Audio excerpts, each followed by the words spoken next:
I remember in 2014, people were saying F1's dying. F1's on its way down. I really think in my lifetime, Formula One has never been bigger than what it is now. Every Monday morning, I want a camera crew outside Maranello every Monday after the race. Like, when is it going to end, Robbie? Like, I want that in Italian. Who is this young lady on your lap? This is my cat, Fluffy. Welcome back to the Cool Down Podcast. My name is Tomo. Welcome to everyone watching on YouTube or Spotify, Apple Podcasts, wherever you are in the world. Thank you for coming. Today's guest is someone who I would consider one of the rising stars of F1 YouTube, particularly in 2021. His name's Sam, the channel's Perspective. If you love an F1 conspiracy theory, Sam has got your back. He's from Melbourne, from Australia, gives the Aussie perspective as far as I'm concerned. Honestly, if you're going to take anything away from this podcast, just subscribe to his YouTube channel, okay? Links below. We had a great chat. There's a reason this podcast is this long. Take it away. Podcast 26, Sam Perspective. Mr. Sam, Mr. Perspective F1, welcome to the Cool Down Podcast, mate. How the devil are you, my Australian friend? Very good. Very good. I can now officially tick this one off the bucket list. It's been on there it's been at the very top, so. This will be on the headstone, definitely. Oh, for sure. 100%. Surely, mate. Well, we made the time work. It's 10:30 in the morning here in London. It's, 9:30 in Melbourne, where you are? Yeah, night time. And obviously, Perspective, where did the name Perspective come from? First of all, I want to get the origin story of that name for your channel. Honestly, actually, it's probably one of my biggest regrets because I didn't know what to actually... Like, for a name, I had absolutely no idea. My channel started back in 2017. And it actually is actually exclusive for the podcast. My channel used to actually... It used to be called The Grid back in the day, which is lucky that I changed it because, of course, we have Beyond the Grid.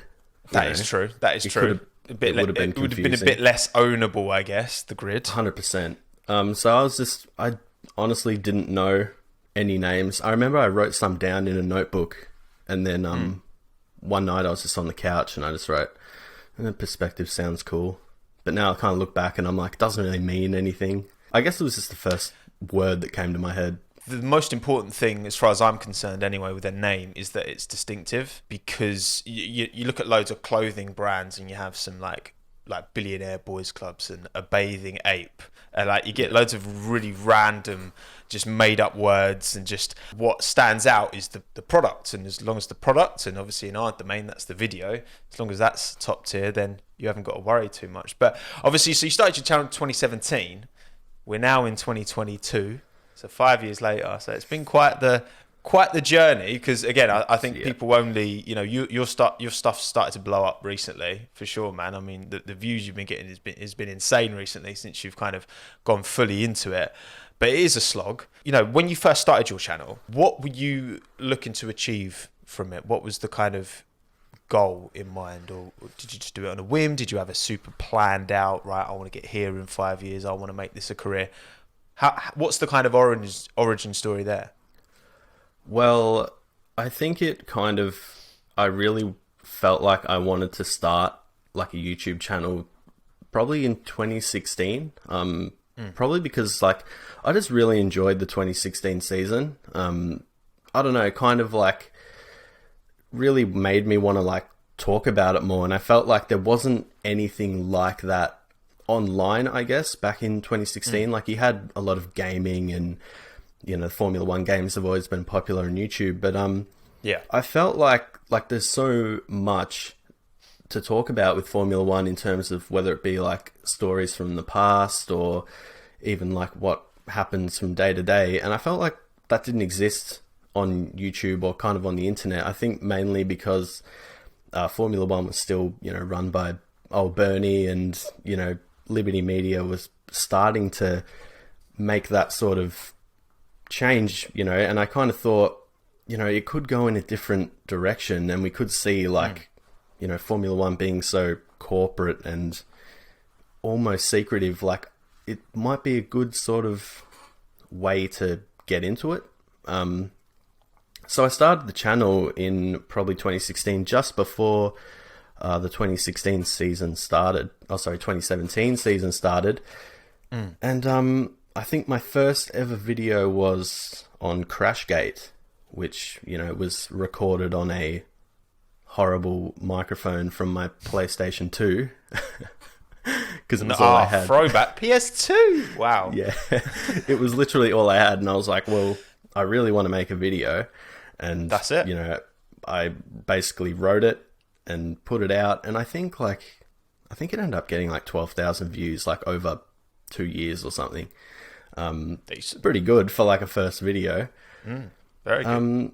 Yeah, then I did one on like tracks that I want to return to Formula One and stuff like that, and I kind of stopped for a bit and kind of thought, oh, you know, this was fun, but, you know, it's not really going to get me anywhere. Like, I don't know, maybe I should just watch Formula One instead and, you know, stick to that. But yeah, then 2018 came around, and I slowly thought about it again, and I think 2020 was when it really sort of changed for me. That's when I really decided to focus on it.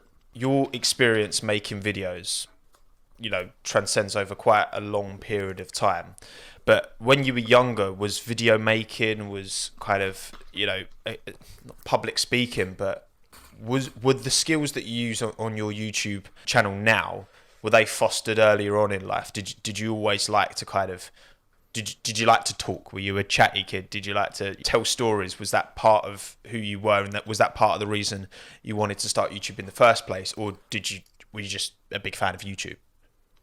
I think growing up, well, obviously I was into Formula One as a kid, but in terms of video making and stuff, I mean, I'm probably I was a very shy kid. I'm still a very shy person now, to be honest. You know, it was when I was probably a teenager, you know, I'd struggle to have a conversation with the cashier at the shops, like really bad social sort of person. Like I just didn't really have confidence. But I guess, you know, growing up, probably not too much as a kid was I into, you know, video production and stuff. I think as I got into my teenage years, I was very much into photography, which I'm still really into now. And then photography sort of led to, you know, a bit of videography here and there. I just make videos of basically anything, like if I went on a holiday, or like me and my friends went and, you know, went exploring or went out into the woods or something, like I'd just sort of make a video out of it. And I kind of consumed a lot of YouTube at the time as well. Probably back then was when daily vlogs were massive, so, you know, absolutely, what's his name again, Casey Neistat and stuff like that. I feel like, you know, that kind of really made me, it made me look at YouTube completely differently. I thought like there's actually a platform where you can put whatever, like it doesn't matter what you're doing in a day, if you put it on the internet, like someone might watch it and people might enjoy it. But I never sort of did that, but I guess that kind of led to the sort of Formula One stuff, I'd say. When you used to watch YouTube back in the day, obviously Casey, I used to watch a lot of Casey. He still makes videos occasionally now, actually, which I'll watch if they pop up in my sub box. But who were the main YouTubers that you used to kind of consume back in the day? And has that changed now that this has become, you know, something of, you know, work now, something you do full time? Do you still consume as much YouTube as you used to? I think majority of what I watch is probably on YouTube, to be honest. It's how I consume most of my news, or whether it be like, you know, sports, whatever. But I think like how YouTube is now, it's like hard to watch normal television. Like if I'm watching a TV series, it's probably a TV series that was on the air 10 years ago, like Breaking Bad or The Sopranos, or like some sort of TV show like that. But like, yeah, definitely I watch probably more YouTube than anything else. It's probably my most used app, I'd say, like, because there's just so much on there. Like no matter what you want to see, like there's something on YouTube for it. Like, do you like building tables? Well, go on YouTube and you can watch someone build a table. Like sometimes I'll watch a guy put his dash cam on and drive through dodgy American suburbs, like at night, you know, like driving through, you know, LA at night, just random things. Like it's so much to see. And that's probably what I love about YouTube the most, to be honest, just the variety of what's available. Like you can't get it anywhere else. One of the big ones that I would watch all the time was KSI, because he had a series called Race to Division 1, which he did on FIFA 12. Yeah. Me and my friends in high school, everyone was talking about it, and I just got like, I had a friend come over one day to play FIFA, and he said, like, you've got to watch this guy. His name's KSI, and he's really good at FIFA, and he's funny. So I started watching it, and like everyone at school was talking about it. Like, I think he was also a big one. I still occasionally watch his stuff to this day. But yeah, of course, Casey Neistat was a big one too, just because I think the way he was doing it, he pretty much started a genre by himself. Like the YouTube vlogging kind of blew up because of him. The way he was just going about his day, but his videos revolved around a story. Like it was like you were watching a movie every time, but it only went for 12 to 15 minutes. But those two are probably the biggest ones. I would watch a lot of reviewers. There were a group based in Hong Kong. They were called Digidirect TV, I think. I would Digital Rev. Digital Rev, that's it. Yeah. Yes. Digital Rev TV. I know. Yeah. I know that channel. I remember that channel. Yeah, man, that was quality. And they shut down, didn't they? I think they kind of switched staff around. I'm not sure if they still make videos, but yeah, because I was into photography and videography so much, I just watch every review they had, and they made their videos so funny, and like just going around Hong Kong doing street photography or taking photos or whatever. Like it was just so enjoyable. I just used to binge their videos all night. Like they were also a big one. Actually, that's a big throwback. I should probably go back on their channel after this. Definitely get stuck down another rabbit hole of just watching back their old content. But that's the thing as well, yeah, because it's not just making videos on any subject you want, but it's also how you make the videos. And obviously, your content, I think you've really found a style that's unique to you, which I think is super important, because you're talking about the sport, but you're talking about it in your stuff versus, I don't know, Chain Bear or Josh Revell or me, or like we're all very different, which I think's super important. But your style, how did you kind of, do you think there's particular YouTubers you took influence from, and or if not, where do you think that style kind of came from exactly? Because it is very unique, and it's obviously working for you, mate, because it's doing amazing. Thanks. Well, I think that Casey Neistat's a big one in terms of, he has a video called Casey Neistat's Guide to Filmmaking. So in that video, he says you've got equipment and you've got, your microphones, you've got whatever. And then in the middle, he draws a circle and it says story. He said, none of the equipment matters. It doesn't matter what camera you have. It doesn't matter what microphone you have. He said, the story is the king. Everything serves the king. Nothing is valuable without the story. So I feel like I took that and kind of implemented it.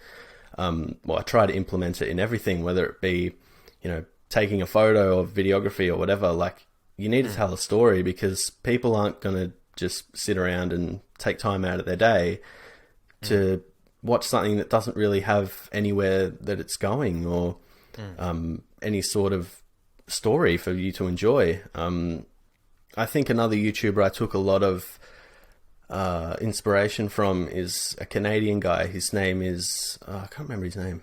Jake. His name is Jake, and his channel is called Bright Sun Films, and he basically does videos on abandoned theme parks, or like Disneyland projects that fell through, or cruise ships that have sunk, like just basically anything that's interesting. And I just really like the way his videos are so simple, but the story throughout it's so deep, and they're written like so well, like some of the best researched videos on YouTube for sure.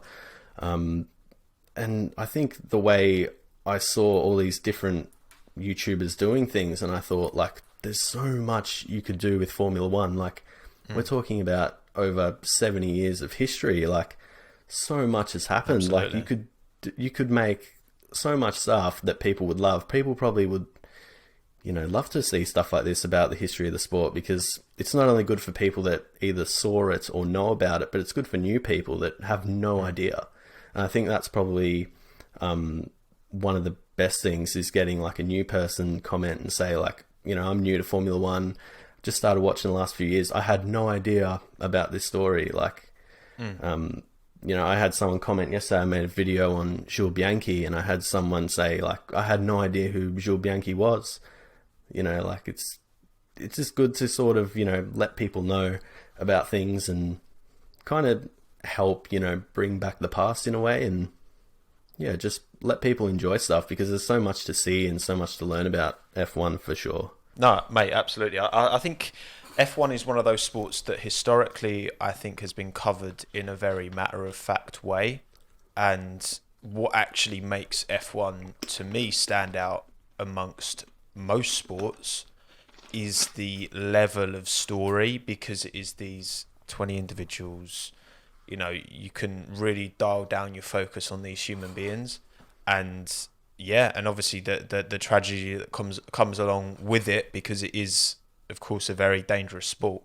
I think you do a great job of telling those stories, and I think that's kind of it's really important for the. I mean, we saw with Drive to Survive how obviously it's a different way of telling a story, but it is still a story nonetheless, and we're getting these insight into drivers from behind the scenes and that. So I think that's kind of a good proof of concept that telling these stories is a good way of hooking people in and getting them kind of engaged and interested. Because I don't know about you, but like since your YouTube platform started to really ramp up, and Drive to Survive, I think it's kind of, for us, it's been a perfect storm, I think, of factors that have really helped all of us kind of do well and, bring more people to F1 YouTube.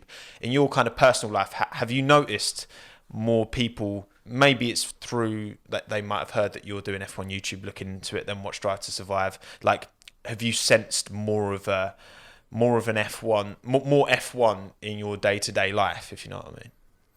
100%. I mean, today I went to my barber, and I got there, and the owner of the shop, who's friends with my barber, he said, hey, how you going? He said, I found out you make Formula One YouTube videos. And I said, yeah.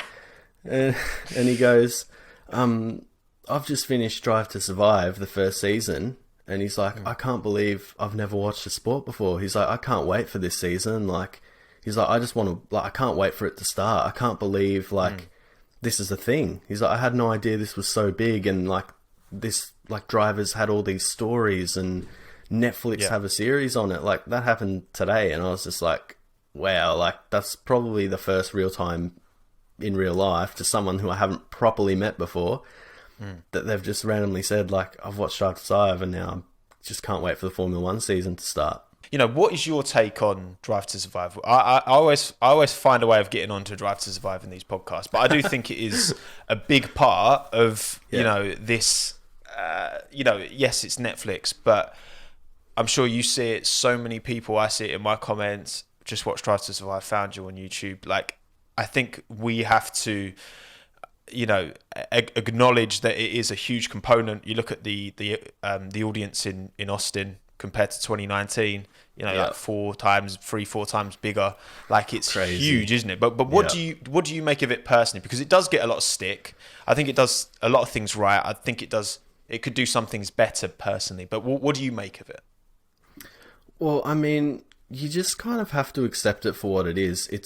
It's a series that is designed to attract new viewers. So it's not to be a completely accurate, day-to-day timeline of what happens, exactly what happens, because if they were going to market it towards the hardcore F1 fans or the old school F1 fans, like, how are you going to attract newer viewers? So at the end of the day, it is a Netflix series. They need to appeal. They need to have a side of entertainment or, a bit of drama to bring in new viewers, kind of make people curious about what it is. Like, they need people to click on that Drive to Survive, whatever it is on Netflix, and watch an episode. And I mean, I really enjoy Drive to Survive. I think it's great because, growing up, I never thought I'd see a streaming service, let alone Formula One, knowing what's happening in Formula One drivers' private lives, like listening to Daniel Ricciardo talk about how he's stressed about his contract in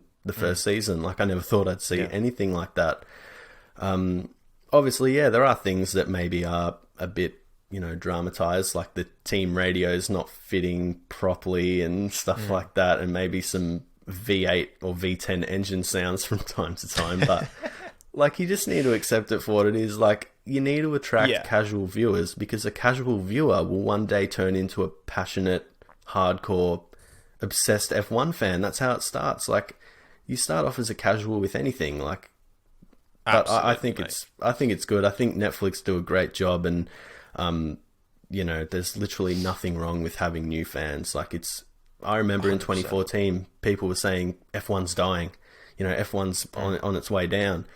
I really think in my lifetime, Formula One has never been bigger than what it is now, for me at least. I've never seen it have this much attention. Like, given back in the 2000s when I was a kid, there was no Twitter or Instagram or social media, but they're just, tools for Formula One to use. And to see it turning into this, the F1 brand has, like, it was already obviously the biggest motorsport brand or category in the world, but now it's like, it really does feel mainstream now. It feels like everyone knows what Formula One is. Like, back in the day, if you, run into someone and they knew about Formula One, or they talk about Formula One too, you'd be like, oh, you watch Formula One too? Like, it was almost like it was an underground thing, but it was so popular, but it felt like it was an underground thing at the same time. Whereas now, everyone knows, like, oh yeah, Formula One, like, Lewis Hamilton and, Michael Schumacher, like, those guys, it's good to see it like this, because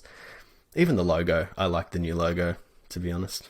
But that's another thing. It's such a clever logo. It is actually such a clever logo. It is an absolutely perfect rebranding, in my opinion. Like, when you look at the Premier League, or, you look at the NBA, they are, brands or logos that are instantly identifiable. Like, the Formula One logo now is, like, so modern. It is so, just fits in with where the sport is going. Like, nothing against the old logo, of course, but change needs to happen. It's like the Juventus logo. No one really liked it at the start, but I like the Juventus logo. We've got to get modern. We've got to keep moving.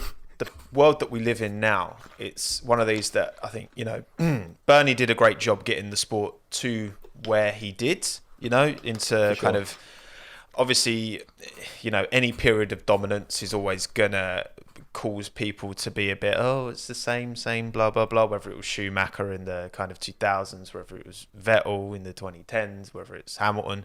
But ultimately, the stronger the product is, the better for the sport. And I guess where it has, exactly as you say, where it has gone from this more kind of niche underground sport, and the appeal was kind of broadened. I think you do get a lot of kind of gatekeeping where people are like, oh, this is my thing, that's that, like, and I think there's a bit of an anti-casual sentiment, which I don't like, because, let people be casual fans if they want to be. Not everyone has to be, like, super details, like tenths of a, that it doesn't need to be that way. That there's kind of a place for everyone. I think F1's kind of, the diversity of F1's fan base, not in all terms of the word diversity, including how much they actually intently follow the sport, is kind of super important. But I guess having a YouTube channel, again, is a good extension. People watch Drive to Survive, want to consume more. and then there's kind of we've managed to build our own little platforms on this little place called YouTube. For you, because again, you've been doing YouTube for a long time, since 2017. What was the first video that you look back at and you think like that was, because obviously your growth is kind of steady, and then you hit something and then it starts to grow. Yeah. Do you remember there was a specific video or piece of content that you did that really started that upward trajectory for your channel? I do. The video is actually private now because I've remade it, but it was the Indian Grand Prix What Went Wrong featuring Josh Revell. So thank you, Josh. Big up, Josh. I owe Josh a lot. Mate, me too. You're starting careers over it. Oh, he's unbelievable, that guy. I mean, He is.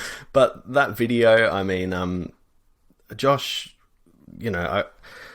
he's such a nice guy. Like when I first started, I was basically, 200 subscribers or whatever it was, no Twitter followers. Like, I think he commented on one of my videos and said, wow, this is really good and whatever. And then eventually he messaged me and said, like, you're doing really well. I actually really enjoy your stuff. Like, keep going. And I was like, oh, thank you so much. And he said, well, if you want, like, I'm happy to do a collaboration with you and we'll work something out. And I was like, oh, wow. I was like, because, I obviously watched his content and I was like, what the hell? Like, this guy's got nearly 100,000 subscribers at the time.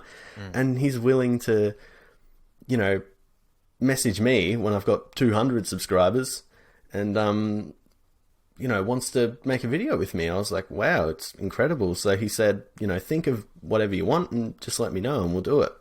So I thought, I had this Indian Grand Prix video in my head and I said, let's do this. And he said, yeah, no worries.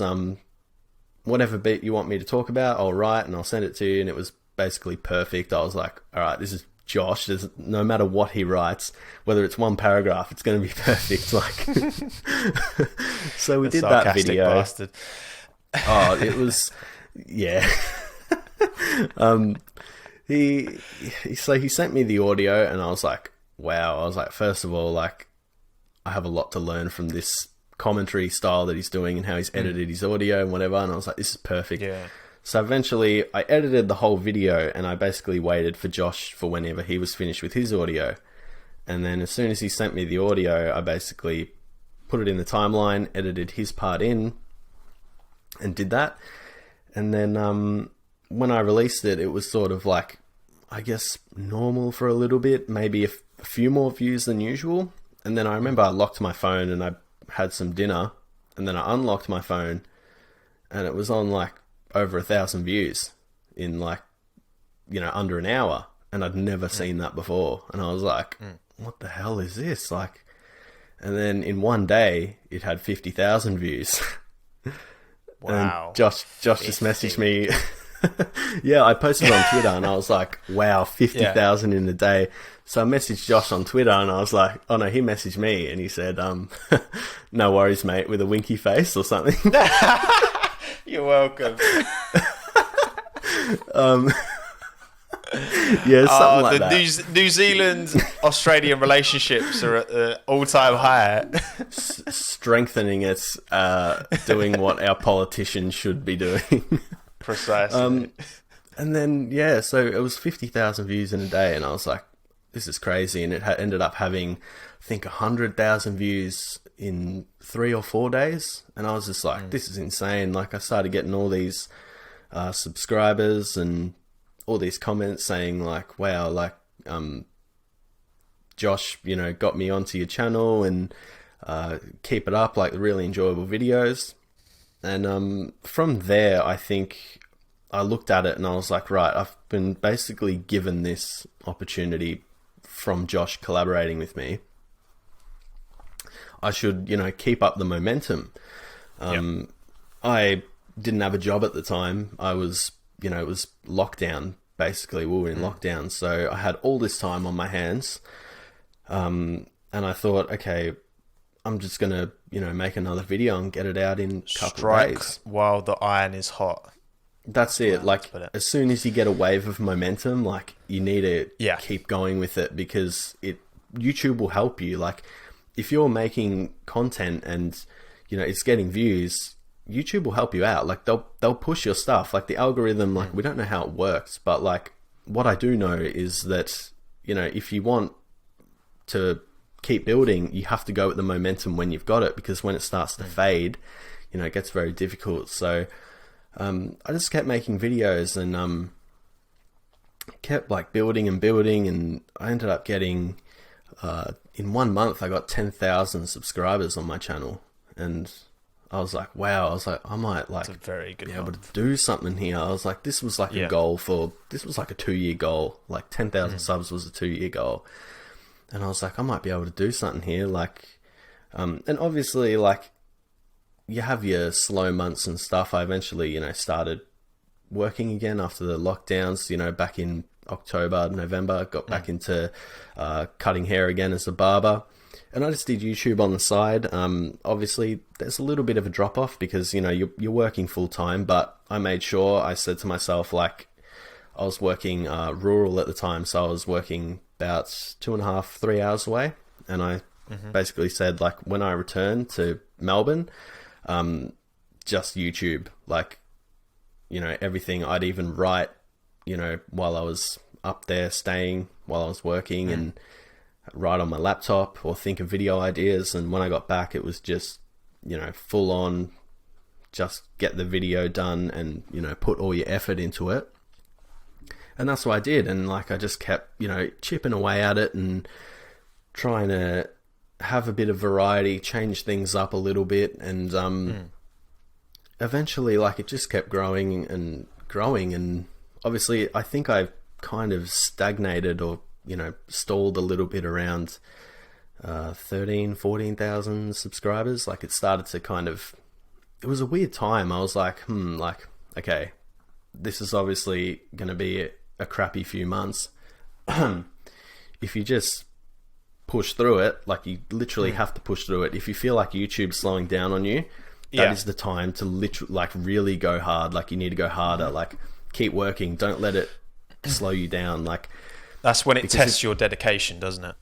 It does. It really makes you think, like, oh, like, I had all this momentum. What if that's all gone? Like, what if, the channel dies? Doubt But you can't think like that. You can't. You need to keep going. You need to use it as motivation. That's kind of what I did. Like, for a few days, I was like, oh man, like, I've been working so hard. I'm not getting any views anymore.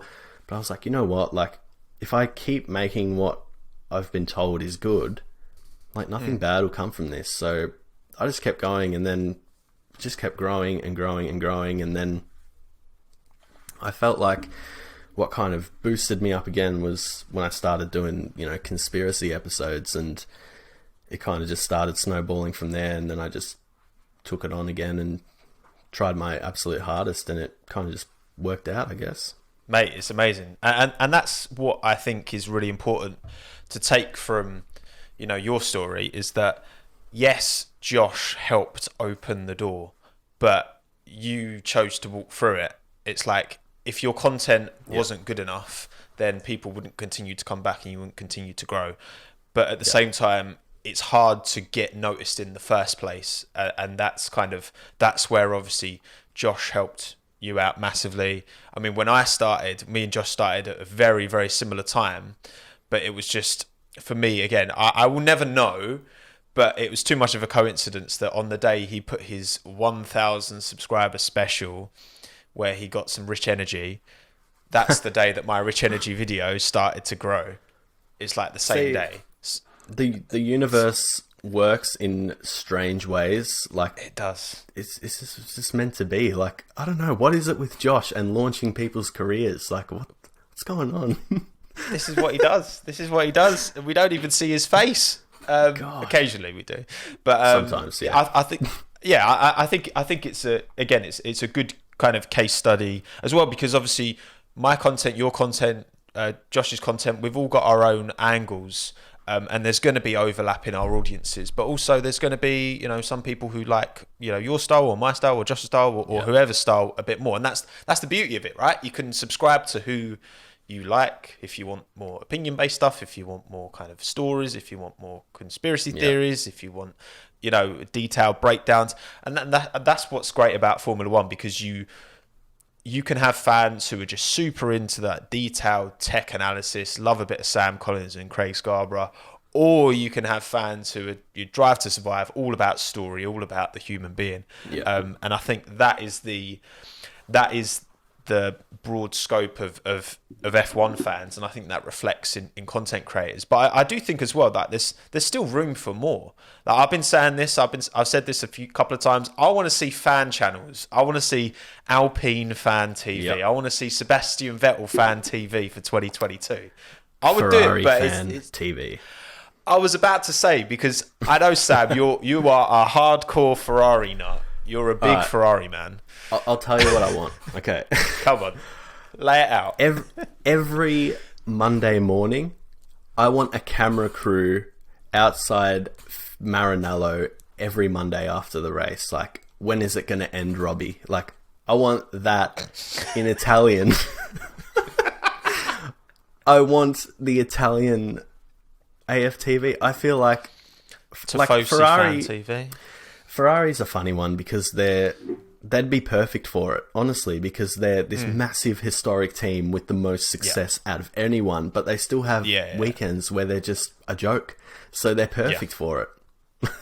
They are pretty Arsenal, aren't they, actually? They are pretty Arsenal. The Arsenal of Formula One.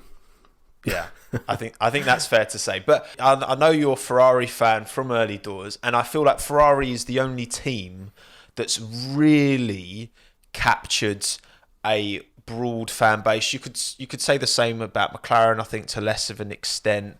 But the history, and Williams as well, but the history, the absolute, you don't see Williams ultras taking up a whole stand at Silverstone, do you? Come on, it's not the same. Like, no championship in 15 years, drivers, no constructors in 14. What do you make of Ferrari? And to anyone who doesn't know, like, how deep does your Ferrari fandom go? Would you say your Ferrari fandom eclipses any driver? Would you say? So I got into Formula One through my dad. So my dad's been watching Formula One, since he was, basically growing up. And I have an Italian background, so my dad moved to Australia, and whatever, when I was born back in '96, the first real sporting team that I followed was Ferrari. I mean, the first thing I had given to me was a Ferrari hat, and that was pretty much it. And when you've got a Ferrari hat and a t-shirt with Michael Schumacher and his face on it, and at the time you're literally the best Formula One team in the world, in the 2000s, Ferrari were just amazing. That is, for me, I know Ferrari have a very long history, but I think that the 2000s was what really cemented Ferrari as this massive just monster of not just Formula One but sports. Like, if you think of Formula One, you think of Ferrari. Now, I know a lot of people say, like, oh, Formula One would be fine without Ferrari. It's like, yeah, but, it would be missing something. Like, Ferrari are part of the brand. Like, there's a reason, they were paid so much money to show up every year. But in terms of, what's happened, I think that the 2000s were just a perfect time for the team. They had the right people there. Before Schumacher came in, they were close to winning a championship with Prost, but after that, they were a bit of a mess. And it's Scheckter, wasn't it, in 79? Scheckter in 79, yeah. So when Schumacher got nothing there, in the 80s, nothing in the 90s. Like, nothing. It's easy to forget that. That's a long time, 1979. Like, gee, that's a very long time. And when Schumacher got to the team, it was obviously a mess. And I think they just had the right people, at the right time. And I think that not just Schumacher, like, you had the whole structure was perfect. Like you had Ross Brawn, you had Jean Todt, you had Rubens Barrichello, who, like, I know that, you know, I've had a lot of Brazilians tell me that they don't respect Barrichello that much. But when I was growing up, like, Barrichello was like, I thought the guy was awesome because I felt like he was part of why I was seeing Michael win so much. I thought, of course he was. You know, I kind of felt like it was Batman and Robin type thing, you know, and I just think at the That's time, a very good analogy. Like they were perfect, and obviously, you know, Ferrari maybe screwed over Rubens a few times, but at the end of the day, like, I think for the time, Ferrari had everything correct, and you know, I truly think the Ross Brawn, Jean Todt, Michael Schumacher trio is the greatest trio of people that have ever been in Formula One, in my personal opinion. The fact that that team was just such a mess, and Michael came in and basically had a pact with these guys and said, like, you know, I don't know exactly what he said, but I assume, you know, we're going to win something. Like, we need to build, you know, they needed to build something. And even seeing in the Schumacher documentary, like, he knew people's wives' names, he knew birthdays. Like, he'd say, he'd tell the chef, like, oh, this is the best pasta I've ever had. Or, like, he'd be nice to the guy at the track, giving people snacks. Like, you need that. Like, he built a culture that he cared. Ferrari haven't had that culture since. I mean, it's, you can't just be a skilled driver. You need to be loved by the team. You need the people around you to really want to work hard. Otherwise, you know, what do they get out of it? Like, if they don't believe in you, like, they might think, well, you know, I don't really believe in this guy. I might not win we might not win a championship after putting all this hard work in. But I think now, I have a feeling Ferrari is starting to, I don't know, they're looking a bit more stable, I think. I don't know if it's got to do with, you know, Carlos Sainz and Charles Leclerc being what I think is the best driver lineup on the grid. But I also think, you know, you need to put some respect on Mattia Binotto's name, because 2020 was an absolute disgrace. People were calling for him to be, you know, sacked and never to be in a team principal role ever again. And 2021, in my opinion, was a huge win. I mean, third in the Constructors' Championship. Like, I was expecting, like, maybe fourth, fifth would be good. Like, maybe just hold out. Maybe they won't do much and they'll just wait for 2022. But, you know, Mattia Binotto's been in the sport for a very long time. He's a very experienced person. And even I thought, like, maybe he's just not right for the team principal role. But I think he's a very passionate guy. I think he really does care about Ferrari, because he's been there for so long. He's been there for when they were literally the best team in the world. There's no reason why he wouldn't want that again. And I don't know if we'll ever reach that level again, because that's just insane. But yeah, we'll have to wait and see, I guess.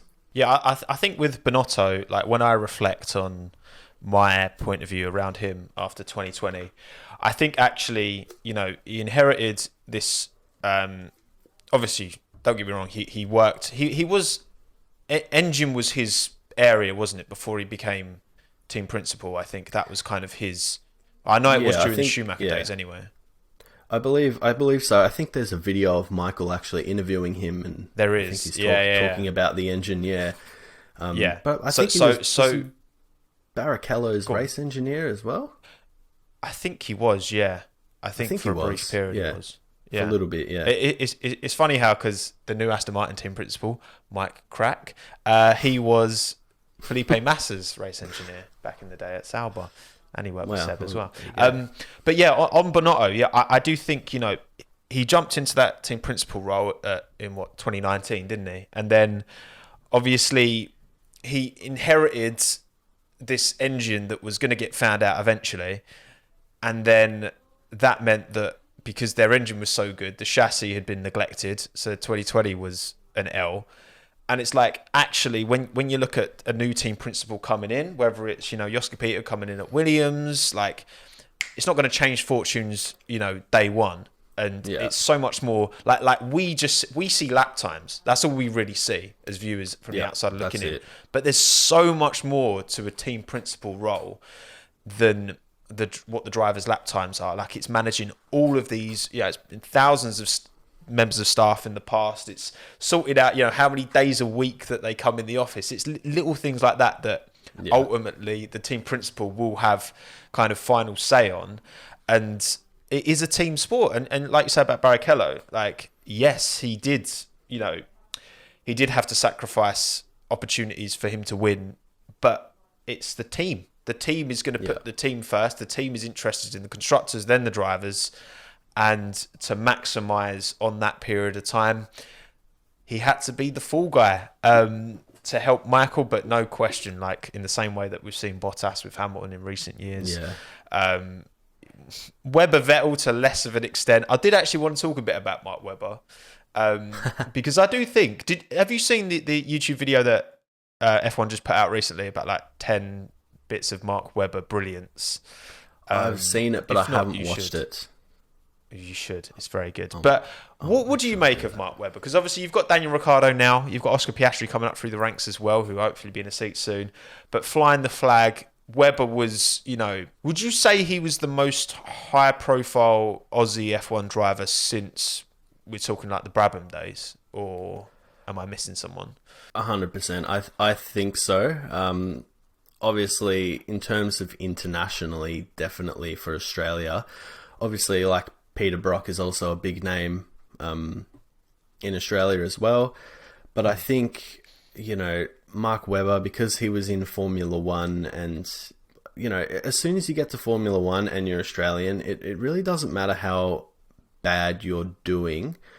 I think you just have kind of respect from everyone here because you're representing us in a sport where, it's not common to have a lot of Australians racing in Formula One, like, we have had some obviously, but it's not like, in the UK where you've got Russell, Hamilton, heaps of people, or but I think Webber was obviously every March of every year, obviously that's when the Grand Prix happened, he was the biggest name. He was on the radio, he was on TV, he was doing all the promotions because, like, he was our guy. Like, obviously the Australian public don't know, oh, he's got a crap car. It was every year, can Mark Webber finally this year win the Australian Grand Prix in his a Jaguar. his clapped out Jaguar? Like, no.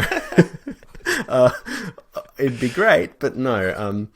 But yeah, I don't think you'll find anyone in Australia that doesn't like Mark Webber or doesn't like Daniel Ricciardo, because I feel like they've both been amazing ambassadors for our country, in Formula One. Like, absolutely. Mark Webber, obviously, I still think he's a fantastic driver.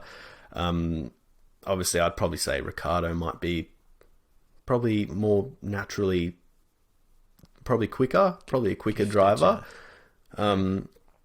But I think even then, like, Daniel Ricciardo is so loved in Australia. Like, everyone loves him. He's in so many television commercials over here. Really? Like, so many. Like, I was at the movies not long ago, and they're still using this old Renault ad at the movies of Daniel Ricciardo pointing at the screen and saying, like, "This is speed," and then, like, driving off in a, Clio RS or something. What would McLaren have to say about that? Yeah, well, don't watch movies in Australia when you're down here, McLaren. Otherwise, but yeah, like, even on just television or YouTube ads, like, Daniel Ricciardo's got a lot of endorsements from, Australian companies, because the problem is, and this is, the thing with Oscar Piastri, like, he's such an amazing driver, but the Australian public, like, they know about you, but they don't know about you on a mainstream level until the news are like, Australia has a new Formula One driver. His name is Oscar Piastri. When that happens, like, he'll be everywhere. Like, but right now, like, he is known and everyone knows, like, oh, he's a great guy. He should be in Formula One. But in terms of mainstream, like, once he makes it to Formula One, I guarantee you a bunch of Australian companies will be like, all right, now we'll sponsor you. Like, yeah. Because I know that Mark has kind of taken it on himself to really support Oscar. Yeah. Do you think if there had been a concerted media, what's the word I'm looking for? A media call out to not the Australian people, but just call out to Australia. We've got the next best thing. Could be the next, Lewis Hamilton, right? In terms, could be that good. I mean, he is... Get behind Australian commerce, support Oscar so that he doesn't lose his seat to a pay driver. Yeah. Could that have worked? I think it could. I think raise 30 mil. Bosh. The public would be like, oh, he is Australian and he's amazing. You should put him in, not the guy with money. Like, that would probably happen. But yeah. Like Daniel Ricciardo, for example, is sponsored by Optus, who are like the biggest phone service company in Australia, pretty much, or one of. And I went on, when I see Daniel Ricciardo on LinkedIn, I think his official role with Optus is Chief of Positivity or something. So basically... that's brilliant. And, it's positive. It's just, like things like that. Like a company like Optus, like they're on his hat, they're on his helmet. Like, it's huge for Optus to yes. be 100%. But what is the story behind that? Why is it yes? What does that mean? So Optus, basically their slogan is, yes, Optus. Basically, like if you back on your phone in the corner where it says your company, now it just says Optus, but it used to say yes, Optus. But I guess it's just their word, like yes. Fair enough. But yeah, it is heartbreaking for Piastri because, we know how good he is. He is the perfect driver for Daniel Ricciardo to, hand the baton to whenever the time comes. I mean, even they can both still race now. I don't think Daniel Ricciardo's finished by any means, but like, he is so naturally talented, and the second he gets into Formula One, like, it'll be huge, because I personally think he is the most exciting and talented sports person Australia has at the moment. I mean, I can't think of anyone in Australia right now that does an international sport that has that much potential to be literally a champion. Like, yeah. I haven't, like, it's crazy. Like, he can definitely, if he was in Formula One, I mean, he'll be up there 100%. I think he's built for it. And to win, like how he's won these championships in junior categories, like 2 in a row consecutively, like, it's just ridiculous, honestly. It doesn't happen very often. It doesn't happen very in the broad scheme of things. It doesn't happen very often. So you've definitely got there's a diamond there. And I think it's great knowing you've got someone of that caliber who will inevitably get a seat. Yeah. It should only solidify the future of like F1 in Australia. And talking of that, I want to talk about your little excursion that you had over the Albert Park change up. For anyone who doesn't know, my good friend Sammy, you got a little helicopter ride over Albert Park. We've all seen all the changes. You got reached out to by the Aussie F1, I don't know, whatever it's called, commission board. You got a little video from Mark Webber as well. Tell us, what's the story behind, how did this all come about? This would be equivalent to Silverstone ringing me up and being like, Tomo, do you want to fly over Silverstone? Oh, sick, mate, that'd be great. Hasn't happened yet. I don't know who I've pissed off, but how did that all materialise for you, mate? Because it looked amazing. Well, I went to Albert Park one day because, the changes were announced. This was before they even really started. They just put some barriers up. I remember seeing you like posted on Twitter or Instagram being like, just got here, can't get in. Yeah. I went there and I was like, oh, okay, cool. I'm going to, take some video, but it was all kind of closed off. So I decided to come back home, and I basically read a board that was at Albert Park that said, these are all the changes, and it was a map of what they were doing to the track. And that was on the AusGP website as well. So I thought, okay, well, I'll go home and I'll go based off their official plans on their website. So I made the video and talked about it and basically said what they're doing. And then I think it was. Well, I posted it and it did pretty well. I think it got over 88,000 views. I think. Because it was something a lot of people wanted to know about at the time. Like it was, of course. It was when it was just announced, and then a few weeks later, I got an email from Hayden. He works at the Australian Grand Prix Corporation, and he said, "Hey mate, liked your video on the track. I work at the Australian Grand Prix, and I saw the email, and I was like, holy crap! Like, what the hell? This guy like helps organize, the freaking race. Like, what the hell?" And he just said, I think he said, if you got a moment to chat or something, like I'd like to give you a call and whatever. So we kept in contact and whatever. And then one night he sent me a message and he goes, "Hey mate, I got a friend here that wants to say hi to you." And I was like, "What the hell is this?" I was like, "What's going on?" I was like, "What?" I was like, "What?" And then I opened my phone and it's a picture of Mark Webber, and I was like, "Oh, it was a video of Mark Webber," and I was like, "Has he paid for a cameo or something?" I was like, "What's this?" I was like, "Mark Webber doesn't have cameo." So I click on the video and it's Mark Webber saying like, "Hey mate, I really appreciate what you're doing on YouTube and how you're talking about the Grand Prix. I really like your passion, whatever." And I was like, watch that, and I like froze, and like I was like, "That's so sick." I was like, this is a guy that I used to, look at every year as like, Australia's Formula One driver, and he's just, said my name and asked me how I'm going, and saying that he likes, what I'm doing, and it's really good. And then Hayden, I said, first of all, I was like, wow, I can't believe you organised this, because obviously he's friends with Mark. Yeah. And so Hayden ended up calling me that night, and he said, I can't remember the exact conversation because I was so like, holy crap, like I can't believe this is happening. But he goes, "Oh, we've booked some helicopters." And as soon as I heard that, I was like, "Oh, I'm scared of flying."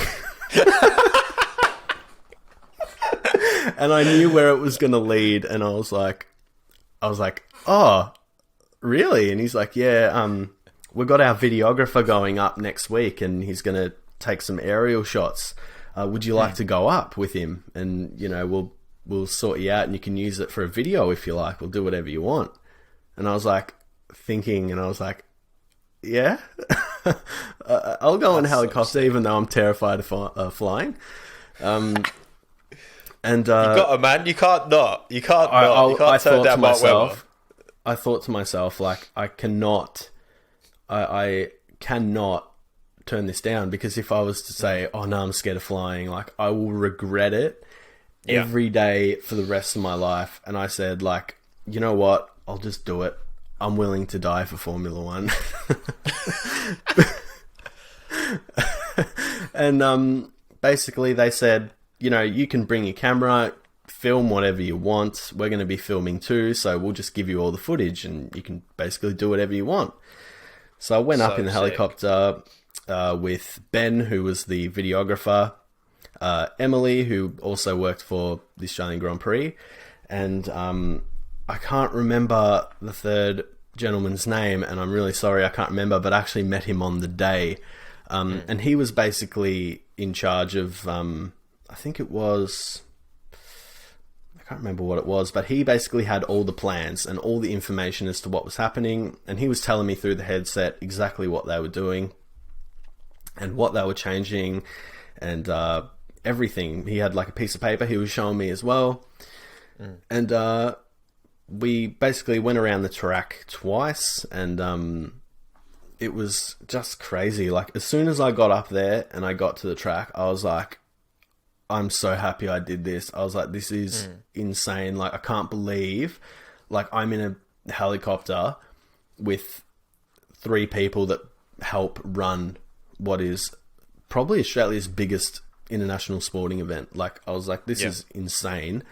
And he's sitting there next to me and he's like, yep, so there's, turn so-and-so, and we're taking this part out, and it's going to have this much camber. And I was like, holy crap. Like, I was like, this is insane. Like, and they'll tell me about, exclusive information of where the new grandstands were going to be and stuff. And I was like, I can't believe I'm hearing this. Like, and as soon as I got off, like as soon as we were on our way back, I was like, I don't want to get off the helicopter now. Like, this is insane. Like, and yeah, it was just a great experience and something I literally, like, I never thought that would happen. Like, going in a helicopter, like, those things aren't cheap. Like, like, you know, helicopters aren't cheap. And, but yeah, it was just a crazy experience. Something I'm so happy I did, because I feel like it was a massive moment for me personally, because I'm an extremely shy person, and I basically was getting into a helicopter with a bunch of people I'd never met before, you know, by myself, and it was up to me to, you know, if you're going to get somewhere with YouTube, you need to be able to, you know, talk to people, man. Like, you need to be able to go out in public and talk to people you've never met before, and maybe, you know, just go with the flow. They probably think I'm a complete weirdo, though, because I was extremely nervous about the helicopter the whole time. So, I'm sure you weren't the first to be, mate. I would be. I've never been in one, and I don't want to go in one, but I'm sure I will one day. If hopefully something similar comes up for me one day, and then I'd have to say yes. But they are literally the most smoothest things you'll ever go in, and they're such a unique experience. They don't shake at all. It's like you're literally sitting on top of a DJI Mavic drone. Like, they're incredible. Like, yeah. And the helicopter pilot's just sitting there, and he's like, he's like, this looks nice. I didn't know you were doing changes to this track. And it's like, oh, okay. Like, and it was just great. Like, I 100%, I got home and I was like, I can't believe, if I turned that down and I said I was scared, like, I wouldn't have been able to live with myself. Like, that would have been the dumbest decision I've ever made. Like, so yeah, they sent me the footage, made the video, and yeah, they were really happy with it. And I still keep in contact, you know, with Hayden here and there, and you know, sent him well wishes when they were reorganizing the event for this year, because I know it's been so hard for them. Like, I feel so bad for them. Social media can be a horrible place. A lot of people like to blame them for the cancellations when it's got absolutely nothing to do with them at all. They can only do what the government, you know, order. So they're such hardworking people, and they're real F1 fans. Like, as soon as I got there and we're waiting for the pilot to arrive, like, they were talking about, like, oh, Daniel Ricciardo can't get hold of that McLaren. Like, I hope he can get hold of it. Like, what's he doing? Like, like, it was just great. Like, I felt like I was with, as soon as I got there, I was comfortable. I was like, these are good people. Like, I could just sense, like, these are great people. They're so nice. You can tell they're all friends. I could just tell, like, whatever work environment they work in must be amazing, because they all look extremely happy. And yeah, it was just great, honestly. Just an amazing experience. And you'll have that forever, man. You've got the video that's captured the day, but even if you didn't have the video, you've got that kind of moment forever, where you actually kind of, I imagine, was that the first? Because I think that's so nice. And there's a lot of talk around, you know, FOM not supporting creators, and there's not been much. And I feel like your example is one of the few examples I've seen where, you know, F1 has directly, obviously through their Australian team, they've directly reached out to a creator and done something. There might be other examples, but in terms of what I think off the top of my head, that's why I mentioned it, because I just remember seeing what you were doing. I was like, that's so cool. They should be working with more independent creators, and ultimately, yeah, these are real people. These are real fans. They probably watch F1 YouTube, came across your channel, and you know, it makes sense to put it all together. And like you said, it's a great kind of, it's a great relationship to maintain going forward, because obviously now, you know, you're doing this job full time, and in terms of the future moving forward, obviously there's various different things. You never know what's going to happen down the line. You could stay independent. You could go and work with an independent publication. You could try and get a job within Formula One itself. Like, this journey you've been on, where does that sit with you now? Kind of, we're in 2022, new regulations, a lot of excitement. The fan base should only continue to grow. what do you see kind of long term for you professionally? Because obviously the YouTube channel is doing great things at the minute. But we've seen examples of lots of people who have started channels that's got them recognized, and then they've moved on to other things. I've seen plenty of that in football, football creators that I know, and F1 as well. But what about for you, mate? What do you think? Well, I mean, sometimes I think about the future, but I just love to live in the moment and just let things happen, because I started doing that last year and everything just started working for me. And I stopped stressing about like, oh, what if this doesn't happen? Or what if I don't hit this target? Like, I learned to just sort of sit back and think, like, whatever happens, like, we'll just go with whatever's happening in the moment. Like, there's no need to try force things or try have expectations of myself. Like, obviously in the future, like, if I love doing YouTube, like, it's so good. It's such a good lifestyle. Like, I have so much freedom and so much time to myself, and so much more time to do other things that I like. That was the problem with, being in the hair industry, was I just really hated it. I just really wasn't enjoying my work life. It was just so boring, like, and so grueling and long hours. And I was like, I don't want to do this forever, but I just need to let things happen. And as soon as I can get out and, I feel like I can back myself to just go it and like take the chance. Like, you have to take chances, otherwise you'll never know. Like, a chance you don't take might be, the biggest missed opportunity of your life. Like, I mean, if I thought like, oh, I don't want to risk going onto YouTube because, I might have a little bit less money for a little bit. Like, it's like, who cares? Like, it's going to build, like, it's not about money. Like, it's about doing what makes you happy and what makes you, enjoy, your life, because that's literally what it comes down to. If you hate your job, the rest of your life will be very difficult. And 100%. I just had the chance. I thought, you know what? Melbourne keeps going in and out of lockdown. I'm not getting regular work anyway. I'll just spend all this time on YouTube and I'll just do it. And, eventually got to 50k subs by the end of 2021 from doing that. And if I didn't take that chance, I might still be on 25,000 or something, or 20,000.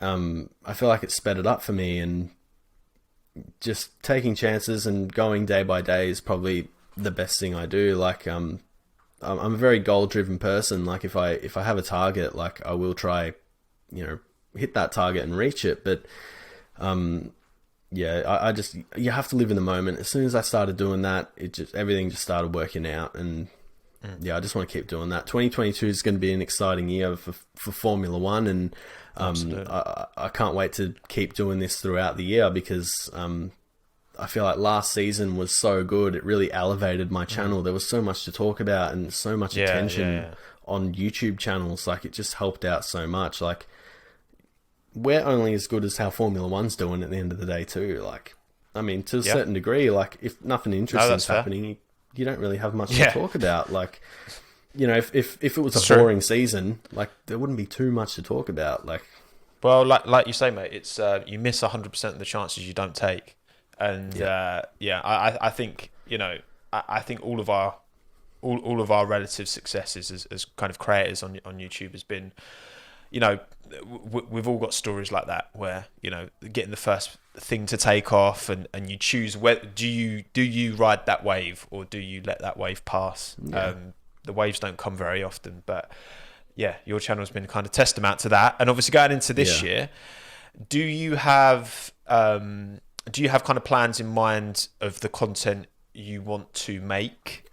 Because when I look at your most kind of recent videos, I think obviously there's a good mixture, because I think it's important to have a mixture of kind of evergreen content that is as relevant today as it will be in a year, in 2 years, in 5 years, but also timely current content. Do you have things in mind that you want to divulge, or maybe things in mind that you want to keep to yourself for now, to kind of get people excited for what is coming from Perspective F1 in 2022?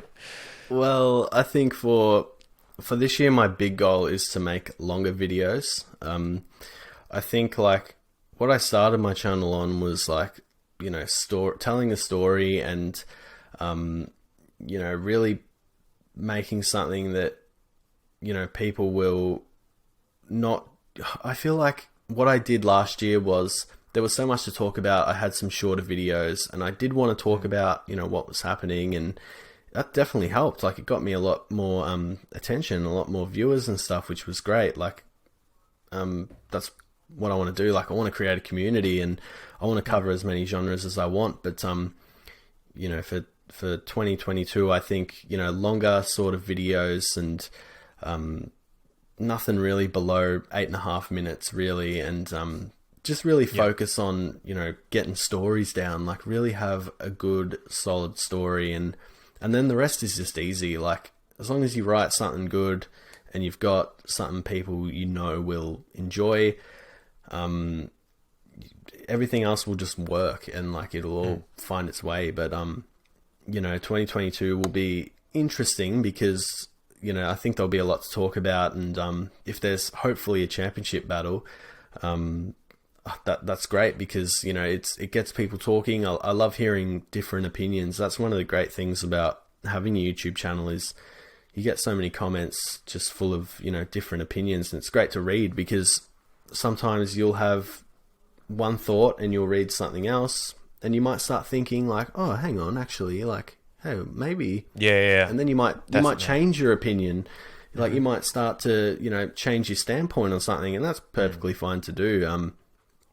Most of the time comments are like that, but yeah, just long form, longer sort of videos, stories, and flashbacks to the past and revisiting things and stuff like that. I do have some plans to go to some abandoned racetracks, but it's a little bit difficult.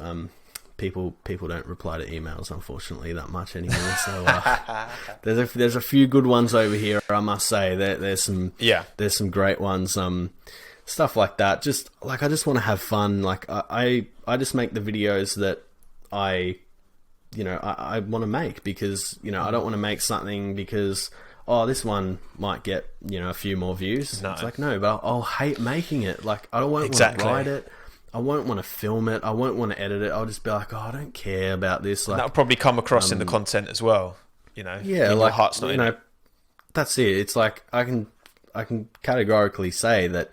I have some videos called like a series I do called "It's All Over For," where like if something bad happens, I'll be like, "Oh, it's all over." Like for Bottas, I did "It's all over for Valtteri Bottas," and I was like, eventually he's going to get swapped with George Russell or something and whatever.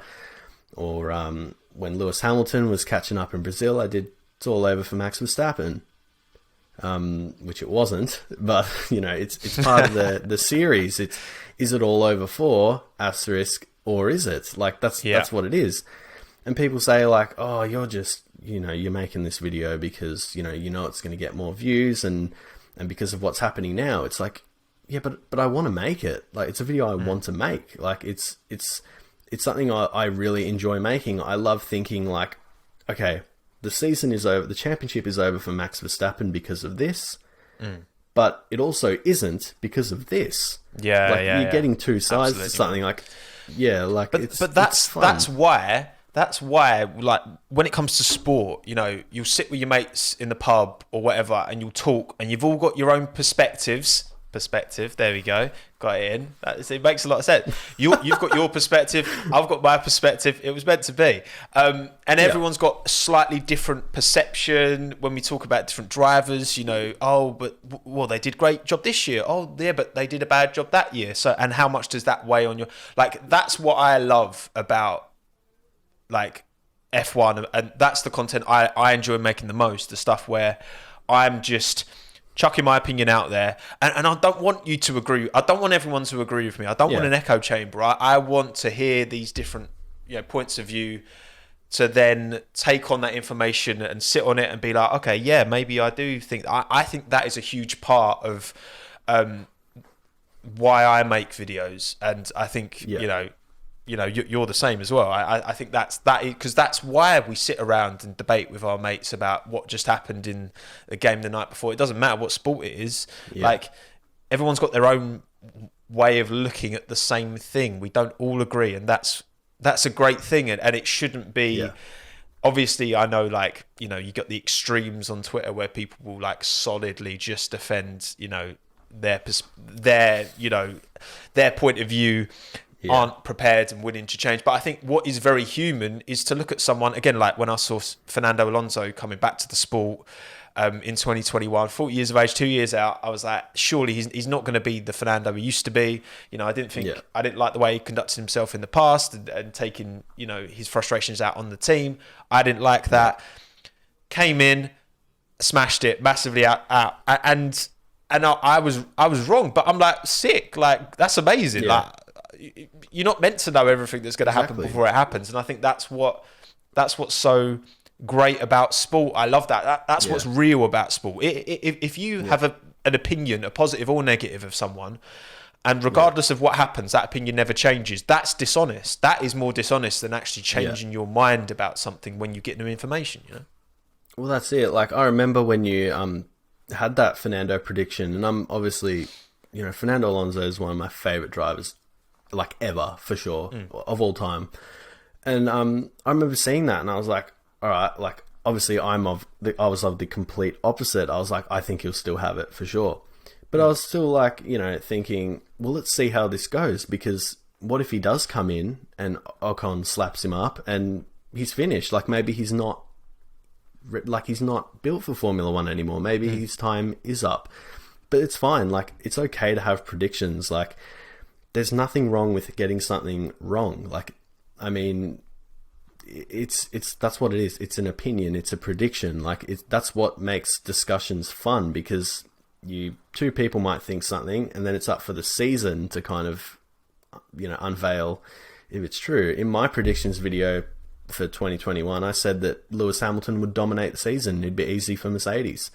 Like, that's basically what I said, and I was completely wrong. Like, Red Bull won the championship, won the Drivers' Championship. Like, it's okay to be wrong, and it's okay to disagree with people. Like, if you don't like what someone says because you don't agree with it, there's literally nothing wrong with that. Maybe just, like, get on with your day. Like, it's ridiculous sometimes. Like, I try to stay off Twitter a little bit, because it's just a bit hard sometimes to read some of the.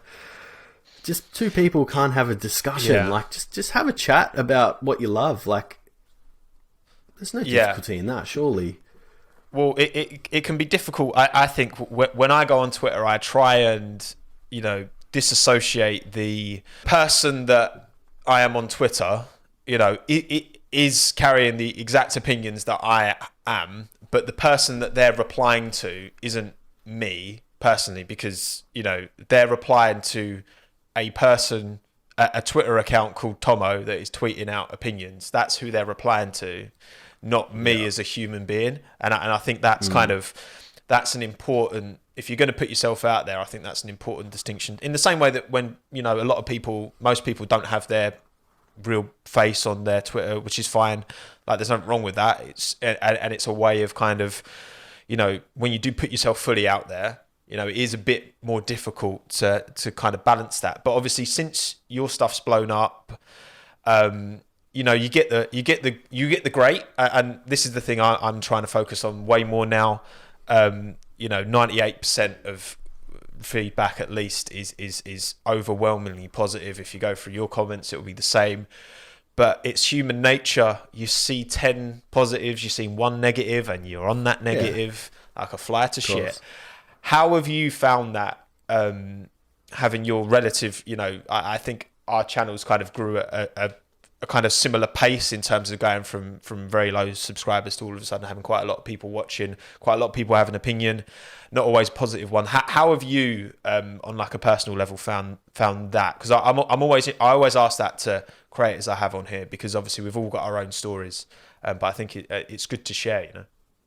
Yeah, well, I feel like I've always, even when I was just starting, like, I really don't care if someone says something like, negative, or I just don't care. Like it's just words on a screen to me. Like if someone says something that's just not true or is just like a stupid claim, like I might respond and explain why it's not, because I feel like, you know, if you're gonna just make things up, that's ridiculous. But if someone says like, oh, you know, shit take and shit nose ring, which I've had a few times, it's like I don't care. Like, what are you doing? Why are you spending your time? I just feel really bad for people that take time out of their day to do that.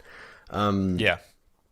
But like, that's not something I worry about. Like, even with, you know, oh, what's going on with your hair color? Why have you got white in your hair? It's like, why are you even commenting that? Like, it's just, sometimes like, it's almost like, I can't believe these people exist.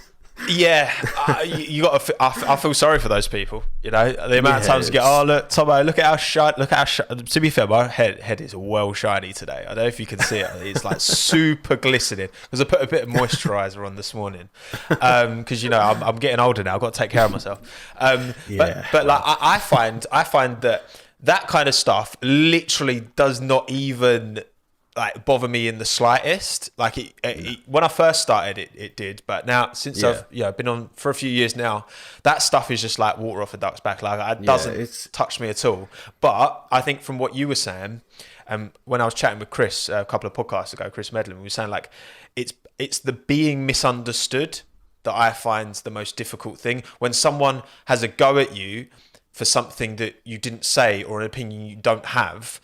That's like if someone has got at me for like, oh, you underrated Fernando Alonso, I can deal with that because I did. They're correct, and then I can, you know, be like, oh yeah, I did, yeah, I was wrong, blah blah blah. But when someone's like, you hate Sebastian Vettel, I'm like, but I don't hate Sebastian Vettel. So like that's what I struggle with the most, I think. For sure. Like, I mean, I remember when I made a video on Lewis Hamilton, it's all over for Lewis Hamilton, or is it? I just had a bunch of people saying like, oh, you just another Verstappen fan, you have no idea what you're talking about, like I can't take anyone seriously that has so much Max bias. It's like I'm literally a Ferrari fan. Like, yeah, I like Max Verstappen, but like, okay, like just chill. Like, it's just a video. Like, if you knew me and you saw all my other videos, you'd know that like I have a lot of respect for Lewis Hamilton. But yeah, I guess people, as soon as they hear what they don't like, they just don't know how to handle it. So they think, oh, this guy's just a hater, doesn't know what he's talking about, can't take him seriously, shit take. We're allowed shit takes. Everyone has them. Exactly. Everyone gets things wrong. But that again, that's part of the. And again, even with Twitter, like the majority is actually pretty good, nuanced. I mean, for me, there's certain accounts that I just mute because they're just constantly just on one side of the argument and have no interest in understanding the nuance. And regardless of whether it's Ultra Max or Ultra Lewis, I'm not interested in that because that's a dishonest conversation as far as I'm concerned. Yeah.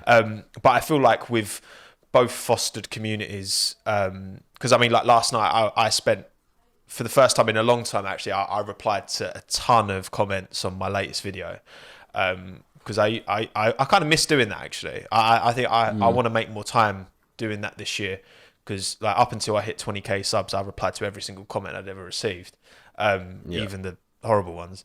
But I think fostering that community where, look, I'm very open with, you know, my love of Alex Albon and, you know, the other drivers I pull for, the drivers I'm not so interested in. I'm very open about that. And then it's up to you as a viewer to, you know, decide whether you think I'm right or wrong, or whether I'm biased or consciously biased or unconsciously. Because I think a lot of the thing with bias, and why I'd love to see some fan channels and that just unapologetically, yes, we're biased. We follow, we support in the same way I'm biased for West Ham, you're biased for Man United. Like, I don't think there's anything wrong with that. I just think it's, you know, people give, you know, there's been a lot of stick at the journos recently, like the Sky Sports F1 journos, and, you know, accusations of bias and all that.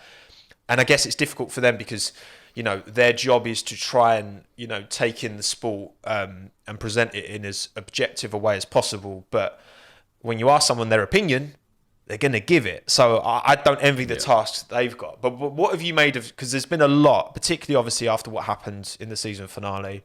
Journos they're not speaking up enough about what happened. What's your perspective on that? On like journalists and how they go about, and like the whole especially at Sky Sports F1, the whole British bias.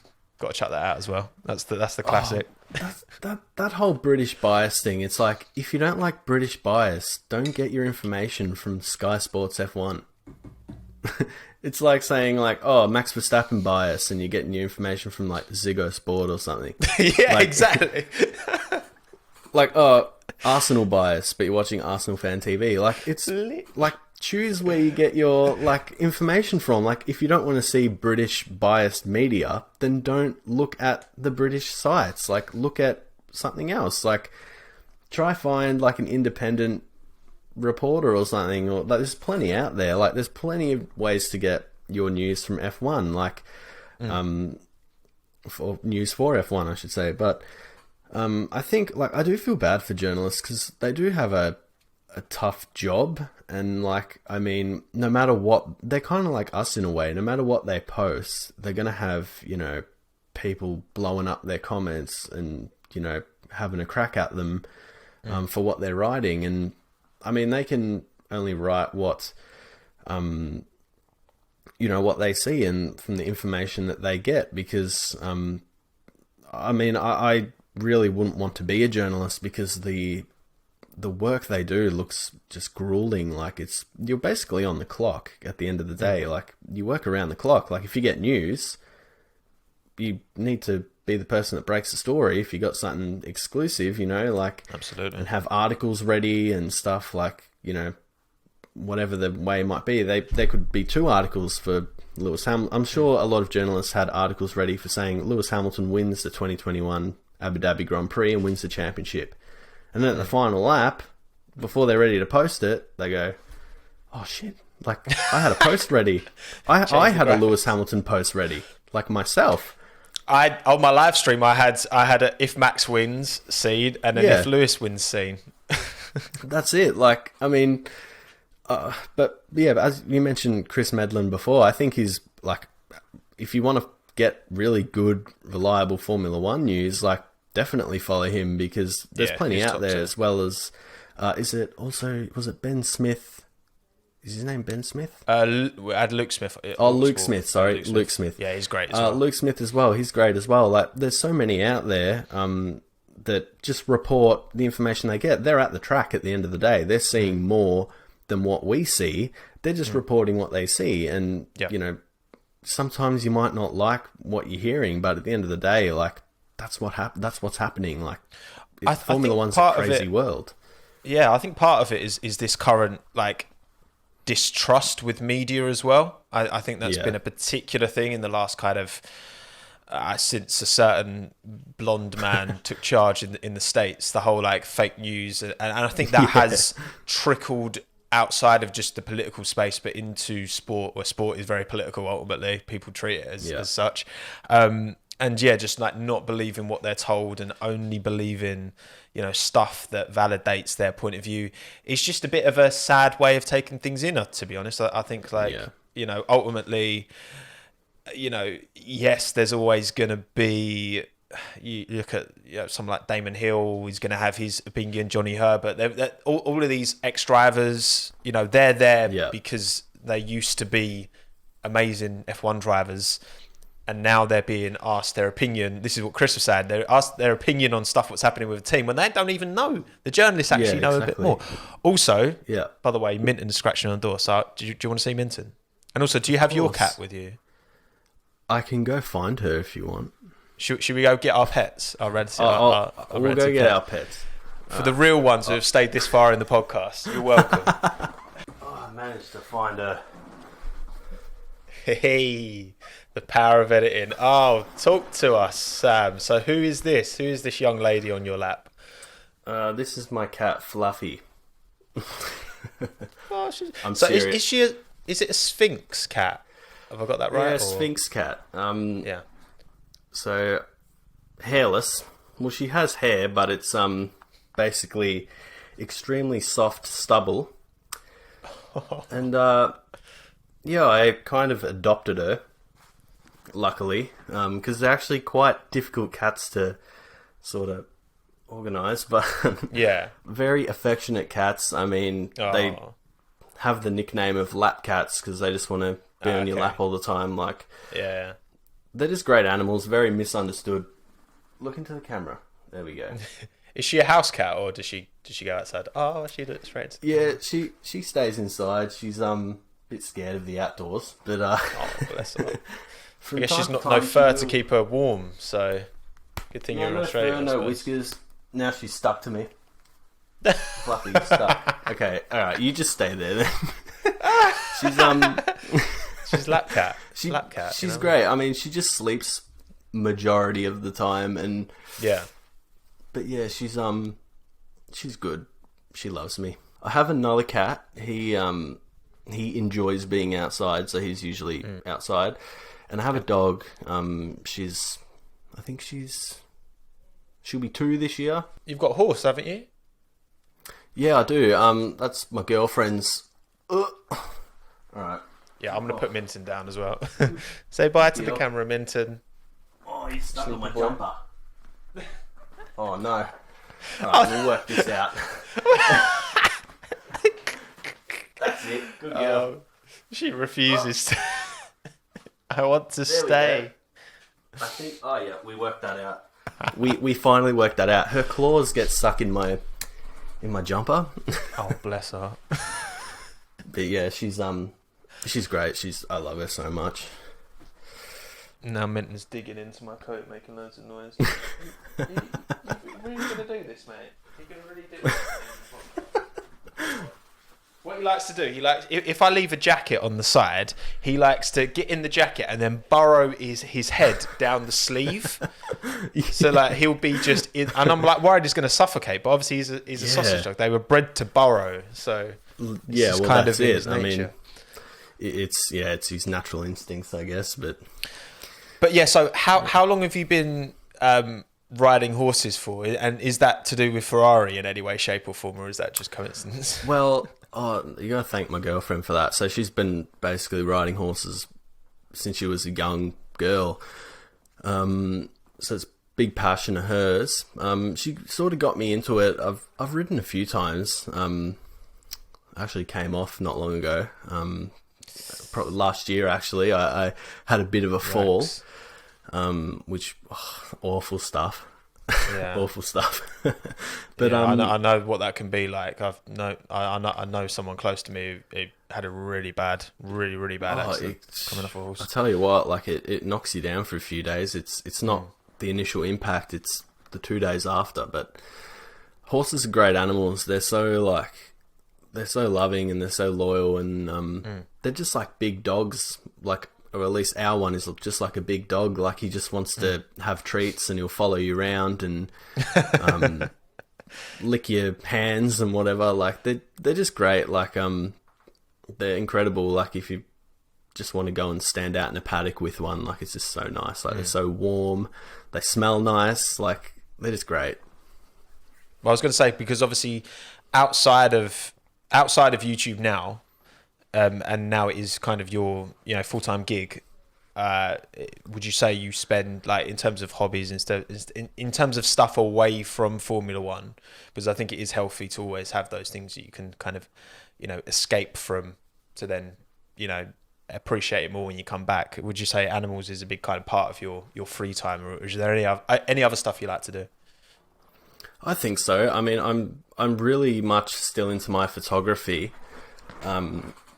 I try to get out and do as much as I can, but I don't just go and do take a photo of this nice tree or do some street photography. It's more like I'm really into exploring abandoned buildings and like just old, dilapidated, pieces of history. Like I love history and like there's so much to see in Melbourne, especially like for exploring. Yeah. Just getting your camera and taking photos of places that people don't usually see. It's just so much fun. Like I do it with some friends here and there, and it's just a good way to kind of, like, it gets your mind off everything because you're in this environment which no one else is in, whether it be like, you know, an old shop or an old house that's been empty for the last 15 years. Like, just have a look, take some photos, and just enjoy, like, you know, thinking what would have been here. Oh, this would have been look, the dinner table's still here and it's got cutlery on it. Like, just things like that. And yeah, very much value like my free time. Yeah. Yeah, it's funny. I'd never really appreciated the idea of that until, in terms of like abandoned buildings and that. And then I don't know if you saw the video I did with Live Fast where we went to the old catering factory, and it was so cool, man. It was like mad. Yeah. It was proper spooky. Like, you could just see everyone's old desks, and when you compare the footage of when the team was there to now, it's like it's in absolute disarray, which is sad. But it is like, it's super fascinating, isn't it? And I guess you've found a way of tying that kind of mystery of, you know, and the inquisitive nature of that, I guess, into your YouTube stuff, right? That kind of, it feels like that's not too much of a jump, and it feels like I can sense where that inspiration has kind of come from. Yeah, definitely. I mean, it's definitely a unique thing to do, but you can kind of like incorporate it to YouTube, even with Formula One. Like, I talk about abandoned racetracks, even without going there. Like, I'll just talk about the place, do research on its history, and that it's just great fun. Like, it's so interesting, and I think it has that element of mystery and that element of people don't know maybe nothing about it, or people have heard about it, and they want to know more, and it's not seen by them. They don't access it, they don't go there, but when they see something that's, you know, might give them a little bit more of an insight or a different look at it, for sure. Like, I love watching stuff like that on YouTube myself, so making them is also very fun, for sure. Yeah, I think I actually think, and I know you said at the start you thought you were like, you weren't too sure, but actually looking at your content now, I actually think perspective is the perfect name. I really do. I think you've got that. You're applying your unique perspective, but also you're giving a different perspective. You know, McLaren cult, for example, like how we perceive these kind of fan bases, stan bases, for want of a better term, which of course is a bit of a modern phenomenon with Lando in particular. But mate, before we wrap it up, this has been a good one. It's always when it goes comfortably over an hour and a half, and there's been no like, oh, what shall I ask next? That you can tell it's a good one. What I do want to ask you is your thoughts and feelings around how the season ended. We'll save the controversial one for the end, so only the people who really care will get here. Obviously, what happened? What's your perspective on what happened? I'm not saying that to meme. I would literally say that anyway, because it's a great word for it. But also going forward, you know, the future of Massey, Lewis. How do you see it? At the time, I was like, this is the best thing I've ever seen in my life. But upon reflection, I was like, all right, this is really bad. I was like, I wanted Max, you know, to win the championship. Like, I did. In that way, I mean, looking back and maybe like an hour and a half, 2 hours after the race, I was like, that was, if you're Lewis Hamilton, if I'm Lewis Hamilton right now, I would be heartbroken that the sport that I've given so much to, and I put literally every moment and every second of my work into, has basically spat it back out at me like that. You'd be absolutely heartbroken. But I think the problem goes just beyond Michael Massey. I mean, I feel like Max deserved the championship, But winning it in that way, I don't blame anyone for being upset about it, because it sucks. If I'm a Ferrari fan, like if Charles Leclerc or Carlos Sainz is going to win the championship next year, and then on the last lap, it gets taken, I'd be fuming for days, honestly. But I think the one thing we need to remember, and the one thing that the FIA need to really focus on, is stewarding consistency, because I really feel like that was the root of a lot of problems last season, because we'd see one incident and then a week later the same incident and the outcome would be different. Yep. Like it just wasn't consistent as to what was happening. It's like you either have rules or you don't. If you foul someone in the box, it's a penalty. That's it. Like if you push someone off the track, you get penalised for it. You have to give the position back, or you have to do something. Yeah. I think part of the problem is we don't have the same stewards for every race, and the counter argument to that is, well, they would be accused of bias because it's the same ones. But it's just like, yeah, but you're going to get that anyway. It doesn't matter who you get officiating the sport. People are going to accuse them of bias. Okay, it happens with football referees. Yeah. It's happened with Michael Massey. It's going to happen with whoever you have in charge. And so, I think the stewarding, even just from a safety point of view, there's been numerous instances. You had Stroll one-lapping himself at Imola, where he was going like he was like 150 mile an hour going past stewards still on the track. Yeah, it's unacceptable. There's been a lot of instances, and as much as I think there needs to be a change to. I agree. There needs to be a change, because to put all of this, and maybe we were blessed with how well a job Charlie Whiting did. And I feel like, he had a lot of respect from the drivers, probably more than Massey does, for sure. Yeah. But I just think the way that the sport is officiated does need to change. Do you think that it's... For me, I think the problem with keeping Massey is that it was such a Herculean cock-up that that trust, and going into this new era... if Massey is still race director and still on his own, particularly, then, this new generation F1 starting off that, I don't think that's gonna work. Yeah. I mean, it literally happened on the biggest stage, on the biggest day of the year, in the final moment. Like, it couldn't have been any worse. If it was like during the season for some, random race, it wouldn't be such a big deal. But because it's happened where literally people that don't watch F1 very much were literally watching the race live. Yep. It's just not a great look, but I don't know if getting rid of him solves it all, or if there's more to it. I feel like the problem with stewarding is that it's not the same stewards every week.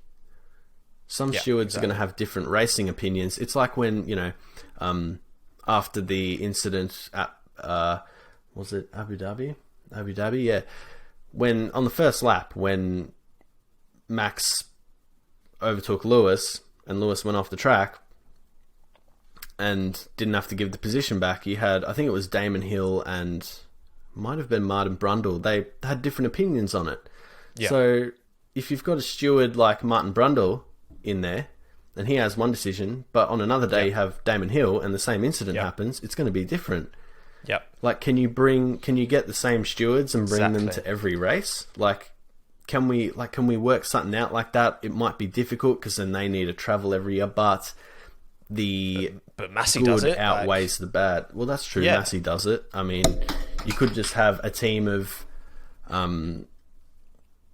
stewards that go to every race that, have a set, the rules are so much based on opinion and how people interpret them from a racing opinion. It's always going to be different, and Formula One has to be the hardest, job to referee or steward or make decisions on. Like, There's I would not so want many that job. variables, It's crazy. more than like yeah, like there's enough like controversy in a sport like football where you know you do have goal line technology, you have VAR, you have these lines being drawn. Like tennis, you have the whole like Hawkeye stuff that and it's like there's so much nuance in F1. I just think like what you've said is exactly true. Like you can have, you know, Rosberg, Button, Brundle, Hill, Herbert, and they're all ex F1 drivers. They are people who've driven at the pinnacle, some of the best racing drivers of their generations. Yeah. And if they can't even agree, then surely, you have to have these stewards, which, you know, they are, you know, as educated as possible on the rules, and then their interpretation of the rules, you know, because it's the same people, they should, in theory, interpret the rules in the same way every weekend, in the same way that fans have different interpretations. And, you know, we're all going to have our say, and some people think, you know, one driver was at fault, another driver was at fault 50%, 60%, blah, blah, blah. But having the same people, I think, I think that surely is the best remedy, you know? For sure, because on that first lap incident of Max, you know, sending it on Lewis, you had, when Lewis went off the track, Martin said, oh, Lewis is going to have to give that back. Like, he said that on the commentary. Yeah. And then not long after it said, no investigation necessary, or no action needed, or whatever it is. Yeah. And like, I thought, oh, this is so confusing. Like, Martin Brundle knows what he's talking about. He's a Formula One driver. He was one of Ayrton Senna's rivals in the junior categories. Like, we can't, like, he was a good driver. So it just proved there that, like, one driver has one opinion, and then the steward, you know, with racing experience as well, has a different opinion. Like, it'll never be the same. But it's just so to achieve consistency, like to achieve that consistency, it's going to be impossible if you have different stewards. Yeah, exactly. Like, but even then, like, if you get, you know, one group of stewards that aren't good at making decisions. Like, there's bad referees in, you know, the Premier League, and there's bad referees in, you know, umpires in the AFL in Australia. Like, some of them, you know, you're like, oh, he's a shocking umpire, I don't want him umpiring this game. Like, you just know, like. But at the end of the day, it's part of sport. You'll never get every decision right, and they really do have the hardest job, I think. I mean, pressure, your decision is what makes. I don't envy the task. Oh, no, me neither. Nope. No, definitely not. It's and look, that, like you say, it's part of sport. We'll always disagree on things. It's always gonna happen, whether who was at fault in Monza or Silverstone or Saudi Arabia or Abu Dhabi. That will continue to reign on. But yeah, consistency, I think we can all agree, whether you're a Lewis stan, a Max stan, a Leclerc stan, doesn't matter what perspective you're coming from, I think we can all agree consistency is key. But Sam, I think we're done, mate. This will be, once I've edited this down, it'll probably be over an hour 50. Mate, thank you so much for giving me your time. Very good one, mate. Have you enjoyed it? Has it been good? Yeah, it was. It was a really good chat. Appreciate you having me on. I can tick this one off now. Finally off the bucket list. I've finally. This is bigger than the 100k plaque. Oh, shut up, mate. No, honestly, like you're getting there, man. This year, 100k, no doubt. No question. Hope so. Easy dub, mate. Definitely. But yeah, follow Sam. Links in the description if you're watching on YouTube. Wherever you're consuming this, go check out your perspective on YouTube, of course, and perspective on Twitter, right? Are they your links? Yeah, they're a bit. My Twitter is made by Pers, and then my Instagram is made by Perspective, because Twitter doesn't allow for long handles, unfortunately. So. Well, everything will be linked below, so you don't have to worry too much. You can just click. Thanks. Legend. Sam, mate, thank you so much for giving me your time. And the podcast is now finished because I don't have an outro. That is now my outro, saying that I don't have an outro.